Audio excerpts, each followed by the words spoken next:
திராவிட முன்னேற்றக் கழகத்தின் ஆட்சி முழுவதும் கலைக்கப்படுமா? அதாவது 2026 சட்டசபை தேர்தலில் திராவிட முன்னேற்றக் கழகத்திற்கு மிகப்பெரிய ஒரு தோல்வி என்பது தற்பொழுது எடப்பாடி பழனிசாமி அவர்களால் வெளியிடப்பட்டு வருகிறது.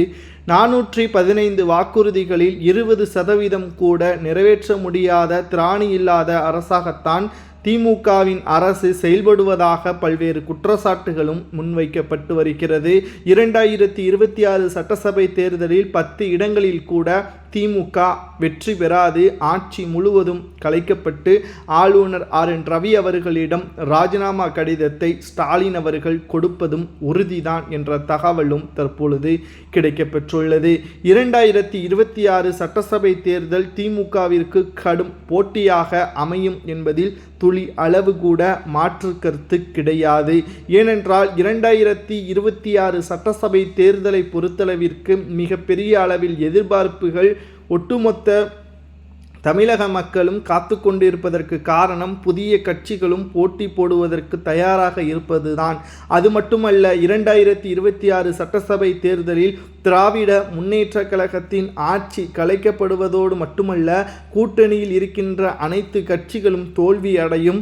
இரண்டாவதாக, ஊழல் செய்த அமைச்சர்கள் MLAக்கள் அனைவரும் சிறைக்கும் செல்வார்கள். அப்படி ஏற்பட்டால் நிச்சயம் திராவிட முன்னேற்ற கழகத்திற்கு மிகப்பெரிய அளவிலான மனரீதியான பிரச்சனைகளும் ஏற்படும். திராவிட முன்னேற்ற கழகத்திற்கு மிகப்பெரிய அளவிலான தோல்வியை தமிழக மக்கள் கொடுப்பார்கள் என்று தமிழகம் முழுவதும் சுற்றுப்பயணம் மேற்கொண்டிருக்கின்ற எடப்பாடி பழனிசாமி அவர்கள் தெரிவித்துள்ளார்.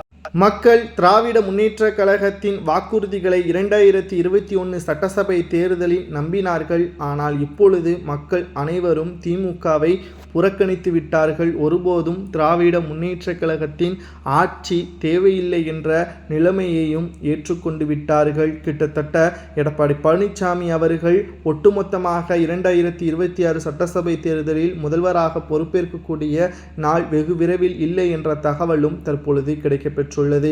திமுக 2026 சட்டசபை தேர்தலுக்காக பணங்களை இப்பொழுதே விநியோகம் செய்வதற்கான முயற்சிகளிலும் ஈடுபட்டு வருகிறது. பறக்கும்படை அதிகாரிகள் இப்பொழுது களப்பணிகளை செய்ய முடியாத காரணத்தினால் இப்பொழுதே ஒவ்வொரு தொகுதிகளுக்கும் செய்கின்ற அனைத்து விதமான ஒட்டுமொத்த ஊழல்களையும் மக்கள் மத்தியில் கொண்டு செல்வதற்கு திமுக பணத்தை வெள்ளைப்படமாக மாற்றுவதற்கும் கருப்பு பணத்தை தேர்தல் நேரத்தில் பயன்படுத்துவதற்கும் இதை பயன்படுத்தி கொண்டிருக்கிறது. மக்கள் ஒருபோதும் திமுகவை ஏற்றுக்கொள்ள மாட்டார்கள். ஆட்சி கலைப்பது உறுதிதான் என்ற தகவல் எடப்பாடி கூறுவது சரியா தவறா என்பதை கூறுங்கள்.